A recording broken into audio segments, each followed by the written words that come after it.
بسم اللہ الرحمن الرحیم۔ السلام علیکم دوستو عزیزو، میں محمد افتخار آپ کے اپنے چینل ہسٹری اینڈ سٹوریز میں حاضر ہوں۔ دوستو، حضرت عمر فاروق رضی اللہ تعالیٰ عنہ کا دور حکومت قسط نمبر 10 کے ساتھ حاضر ہیں۔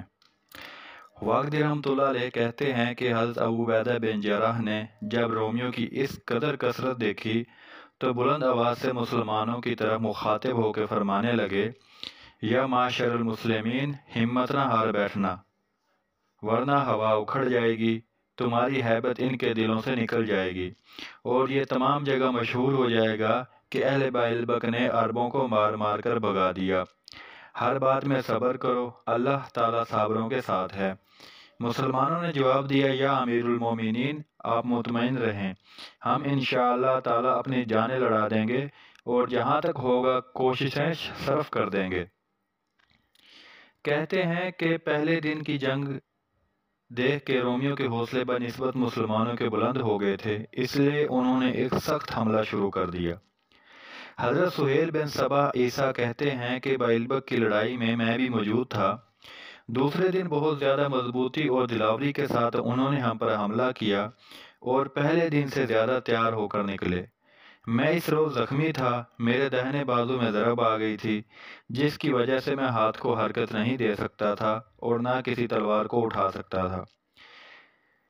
میں نے اپنے دل میں خیال کیا کہ اگر کوئی بددین تلوار لیے تیری طرف بڑھا تو کس طرح اپنی حفاظت بھی نہیں کر سکتا۔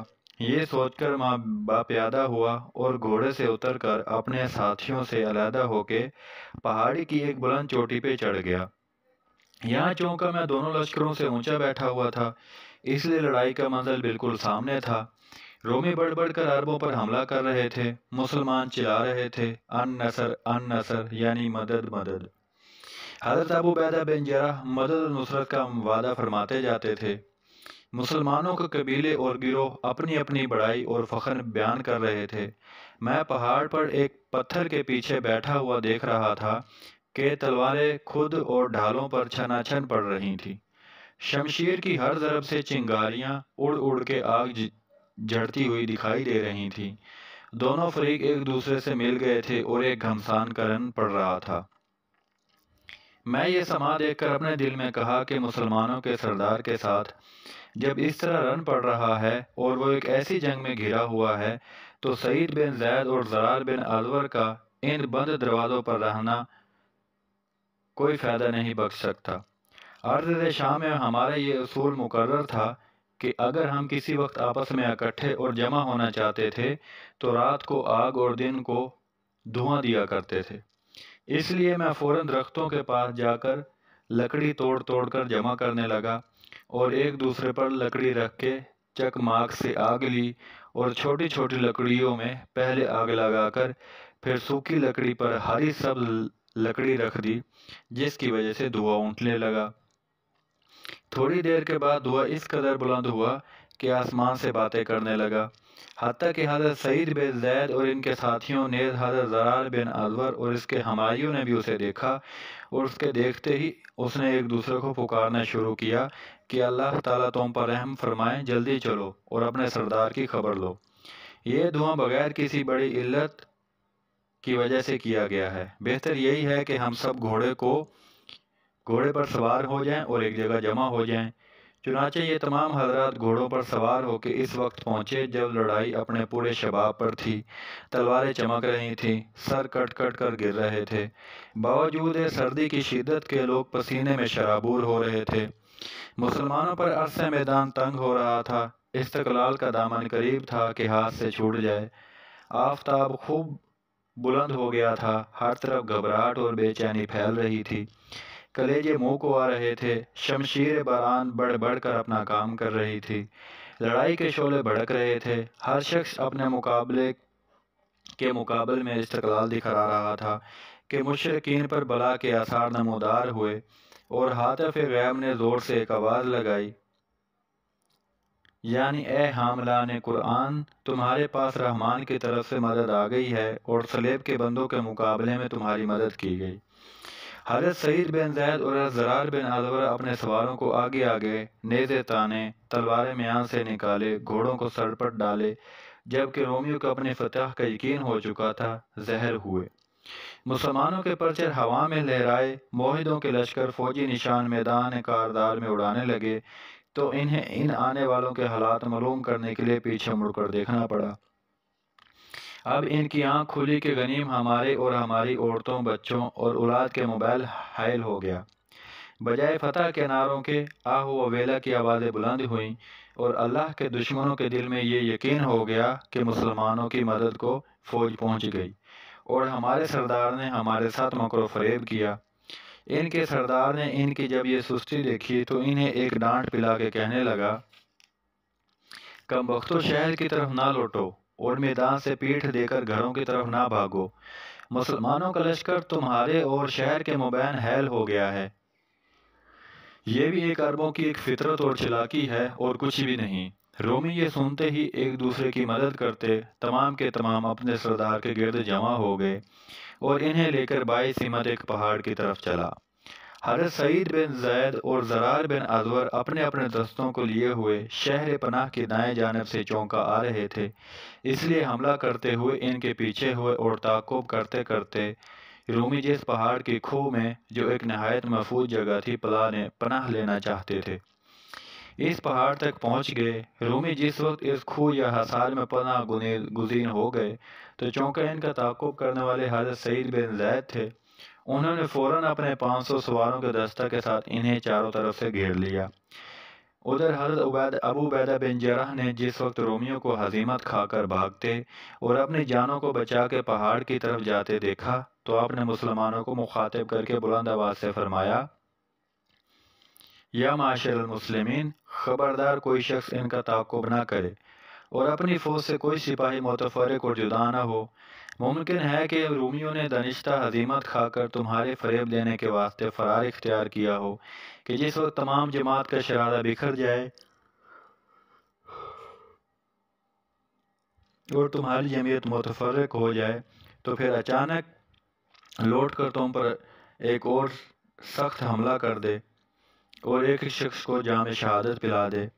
حضرت سعید بن زید نے چونکہ آپ کی آواز نہیں سنی تھی، اگر سن لیتے تو کبھی تعاقب نہ کرتے، اس لیے یہ برابر بڑھتے چلے گئے اور انہیں یہ یقین رہا تھا کہ تمام مسلمان میرے ساتھ اسی طرح بڑھتے چلے آ رہے ہیں، حتیٰ کہ دشمن جس وقت پہاڑی کی گھاٹی میں پناہ گزین ہو گیا تو حضرت سعید بن زید نے اپنے ساتھیوں سے فرمایا کہ اب اللہ جل جلالہ نے اس گروہ کی قلعہ و کما کرنے کا ارادہ کر لیا ہے۔ جس وقت تک تمام مسلمان یہاں تک نہ پہنچ جائیں اور حضرت عبیدہ بن جراح ان کے متعلق کوئی حکم صادر نہ فرمائیں، اس وقت تک ان کو اسی طرح چاروں طرف سے گھیرے رہو اور اس طریقہ سے محاصرہ رکھو کہ کوئی شخص بچ کر نہ نکل سکے۔ اس کے بعد آپ نے ایک معزز مسلمان کے ہاتھ میں اپنی خدمت سپرد کی اور کہا کہ آپ اس وقت تک میری قائم مقام ہی رہیں جب تک میں حضرت ابو عبیدہ بن جراح کی خدمت میں حاضر ہو کر ان کے متعلق ان کا اندیہ اور ارادہ معلوم نہ کر کے آ سکوں۔ آپ نے اپنے ساتھ 20 سواروں کا ایک دستہ لیا اور حضرت ابو عبیدہ بن جراح کی خدمت میں حاضر ہوئے۔ آپ نے انہیں دیکھتے ہی فرمایا، انا للہ و انا الیہ راجعون۔ سعید، مسلمان کیا ہوئے؟ تم نے اپنے ساتھیوں کو کیا کیا؟ انہوں نے عرض کیا، حضور مبارک ہو، انہوں نے دشمن کا محاصرہ کر رکھا ہے اور سب بخیر و عافیت زندہ سلامت ہیں۔ اس کے بعد تمام قصہ بیان کیا اور عرض کی کہ آپ کا جب کوئی سپاہی میرے پاس نہ پہنچ سکا تو میں خود جناب کا حکم لینے کے لیے اور مسلمانوں کی خیر و عافیت معلوم کرنے کے واسطے خدمت اقدس میں حاضر ہو گیا ہوں۔ آپ نے فرمایا، خدائے اللہ کا لاکھ لاکھ شکر ہے جنہوں نے انہیں انہی کے گھروں سے ہزیمت دے کر بھگا دیا اور ان کی جگہ سے ان کے پیر اکھاڑ دیے۔ اس کے بعد حضرت سعید بن زید اور حضرت زرار بن ازور کی طرف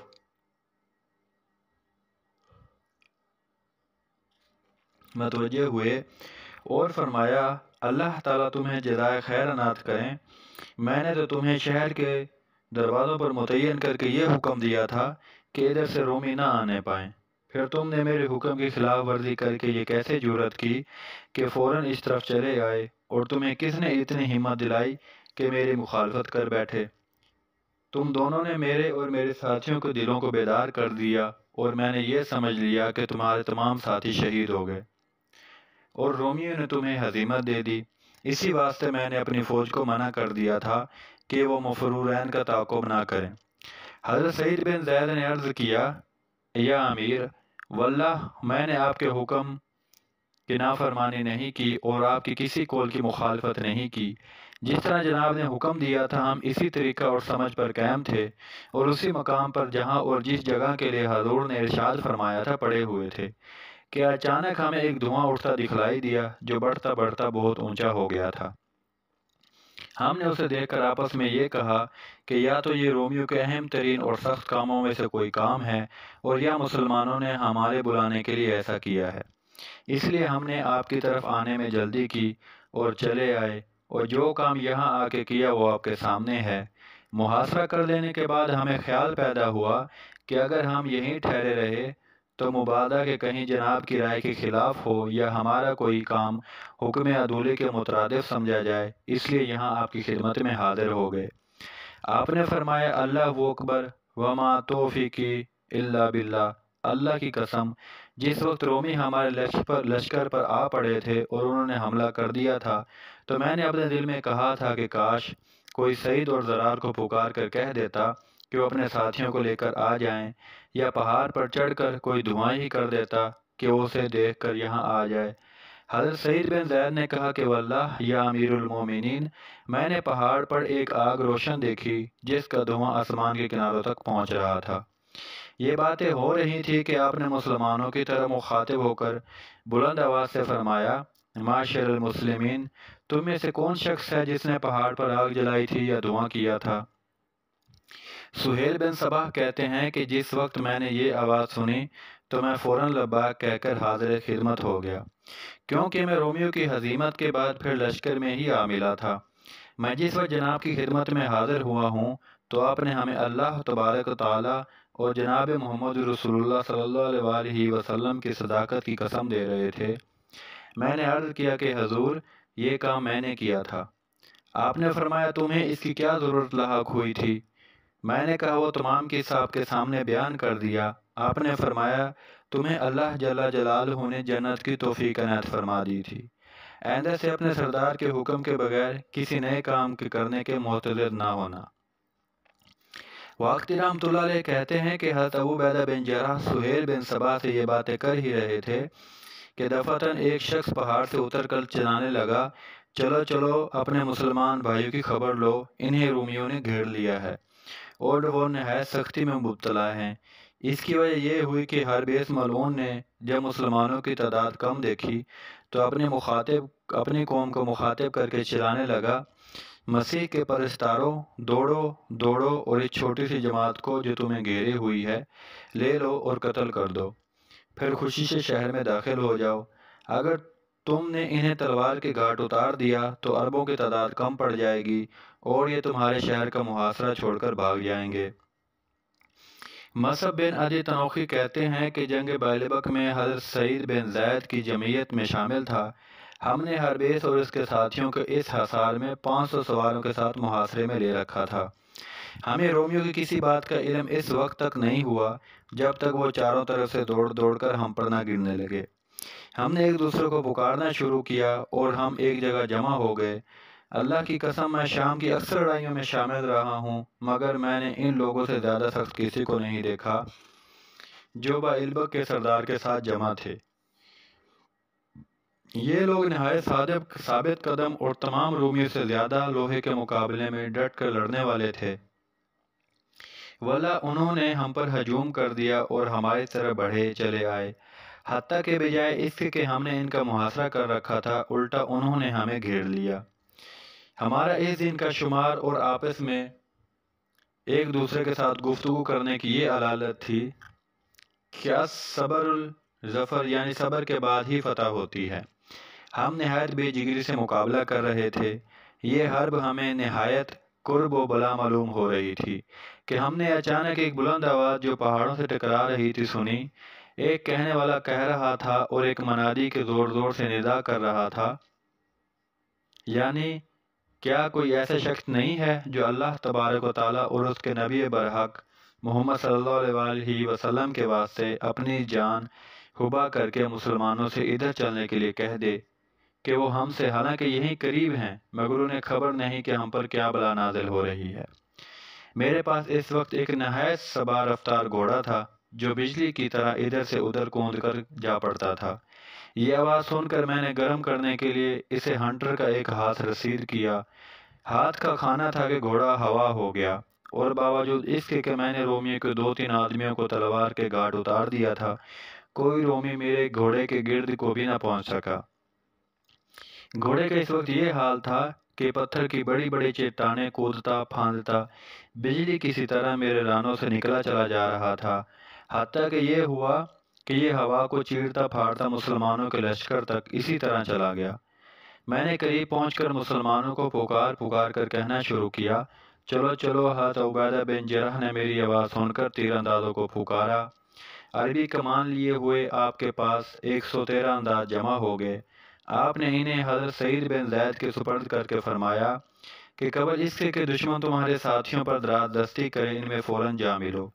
اس کے بعد آپ نے حضرت زرار بن ازور کو آواز دی اور فرمایا کہ تم اپنے بھائی سعید کی مدد کے لیے پہنچ جاؤ۔ یہ بھی پہاڑ کی طرف روانہ ہو گئے۔ جس وقت مسلمان یہاں پہنچے، اس وقت رومیوں نے صحابہ رسول کو چاروں طرف سے گھیر رکھا تھا۔ ابو زبید بن ورقہ بن عامر زبیدی کہتے ہیں کہ میں بھی اس پہاڑ والے مسلمانوں میں شامل تھا۔ رومیوں نے ہر طرف سے ہمیں گھیر رکھا تھا، ہم بھی نہایت استقلال کے ساتھ ان کے مقابلے میں ڈٹ رہے تھے اور بڑے بڑے بہادروں کی طرح جان توڑ حملوں کو برداشت کر رہے تھے۔ ہمارے 70 آدمی زخمی اور شہید ہو کر زمین پر گر پڑے تھے۔ رومی بڑھ بڑھ کر حملہ کر رہے تھے۔ غرض ہمارے لیے یہ وقت نہایت کٹھن اور یہ لڑائی سخت جان گزار ہو رہی تھی کہ ہم نے تکبیر و تحلیل کی آوازیں سنی اور فلک بوس نعرے ہمارے کانوں میں آنے لگے، حتیٰ کہ اسلام کے لہراتے ہوئے پرچم جس وقت ہماری نظروں کے سامنے اڑنے لگے تو رومی دم دبا کے اسی پہاڑ کی ہوا میں پھر بڑھنے لگے۔ ہم ہلا کر کے ان کے تعاقب میں ہوئے اور ان کی پچھلی صفوں کے آدمیوں کا صفایا کرنا شروع کر دیا۔ اکثر تو مارے گئے اور بہت سے زخمی ہوئے۔ آخر یہ پٹتے پٹاتے حصار میں گھس گئے اور اس طرح انہوں نے اپنی جان کو بچا لیا۔ ہم نے انہیں چاروں طرف سے گھیر لیا اور اب ان کی اتنی بھی مجال نہیں تھی کہ ہمارے تیر کے خوف سے سر ابھار کر ہی دیکھ لیں۔ جس وقت حضرت عبیدہ بن جرح کو خبر پہنچی کہ اتنے مسلمان شہید ہوئے اور اتنے مشرک تحت کر دیے گئے، رومی قوم پھر اس حصار میں محصور کر لی گئی جس کے پاس نہ کھانے کو کھانا ہے اور نہ پینے کو پانی۔ تو آپ نے سن کر معبود برحق کا شکر ادا کیا اور کہا کہ تمام تعریفیں اللہ جل جلالہ کے لیے ہیں جنہوں نے انہیں متفرق کرنے کے بعد پھر ایک جگہ جمع کر دیا۔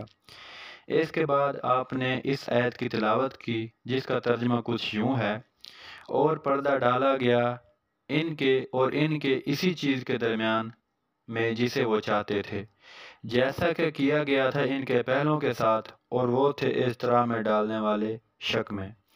اس کے بعد آپ مسلمانوں کے پاس تشریف لائے اور فرمایا، معاشر الناس، اب تم اپنے اموال و اولاد کے پاس جا کے شہر کے گردا گرد اپنے خیمے کھڑے کر دو۔